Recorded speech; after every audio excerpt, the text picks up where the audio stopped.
বন্ধুরা একটা গ্যান্ডারি কেটে নিয়ে যাই। মাশাআল্লাহ কিভাবে কাটবো, কাটাটাও চারা বাঁচায় যদি কাটতে যাই আসলে একটু কঠিন হয়ে যায়। দেখি মোবাইলটা রেখে তারপর কেটে নিই।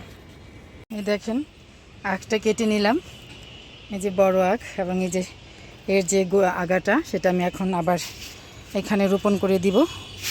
দেখেন এখানেও অলরেডি একটা রোপণ করেছি, সেই গাছ থেকে চারা হয়ে গেছে, আর একটা চারা পাশ দিয়ে বের হয়েছে, এটাও আমি এখন এখানে রোপণ করে দিই। দুইটা ড্রামই আমি আখ গাছ করে রাখবো। গাছটা রোপণ করে দিই। দেখেন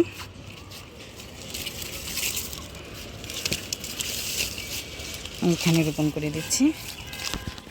বিসমিল্লাহ। বন্ধুরা দেখতে পাচ্ছেন কত বড় ছাদ বাগানের, কত মোটা, কত সুন্দর একটা আখ কেটে নিয়েছি আমি। এখন এটা বসে বসে খাবো।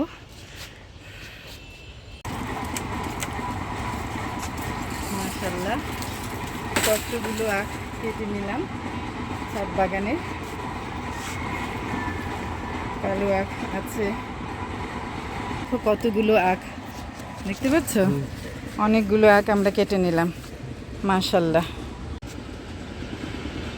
বন্ধুরা এই যে দেখতে পাচ্ছেন আমার একটা 12 মাসি বাড়ি 11 আম গাছ, এবং এই যে একটা আম একদম হলুদ হয়ে যাচ্ছে, এটা এখন তুলে নিব, নইলে ওটা পড়ে যাবে।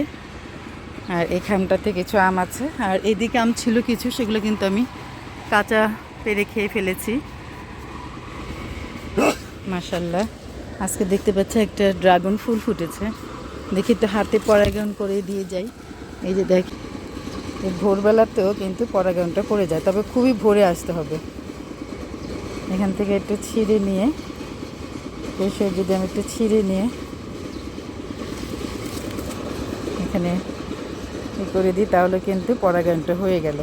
দেখতে পারলেন, এভাবেই পরাগায়ন করে দেওয়া যায়, তাহলে ফলটা একটু বড় হয় এবং ফলটা টিকে যায়। আল্লাহ জানতো। আমি এখন এটা পলিথিন দিয়ে ঢেকে দিব, কারণ বৃষ্টি হওয়ার সম্ভাবনা আছে, তখন আবার এই পরাগরেণুগুলো ধুয়ে যেতে পারে।